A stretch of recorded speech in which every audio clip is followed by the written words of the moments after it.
মহাসমাবেশের পর্যায়ে বক্তব্য রাখবেন উত্তরবঙ্গের ঐতিহ্যবাহী জামিল মাদ্রাসার সম্মানিত সিনিয়র মুহাদ্দিস ইসলামী আন্দোলন বাংলাদেশের সোনালী নায়েবে আমির আলহাজ হযরত মাওলানা আব্দুল হক আজাদ।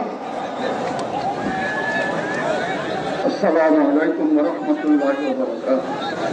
ইসলামী আন্দোলন বাংলাদেশ কর্তৃক আয়োজিত উচ্চতরে মহাসমাবেশের মহতারাম সভাপতি হযরত শিক্ষক ফজলুল আহমদ বরকাত জাতীয় নেতৃবৃন্দ, আমি সংক্ষেপে সংস্কার এবং বিচার সম্পর্কে দুটি কথা বলি বিদায় দিব।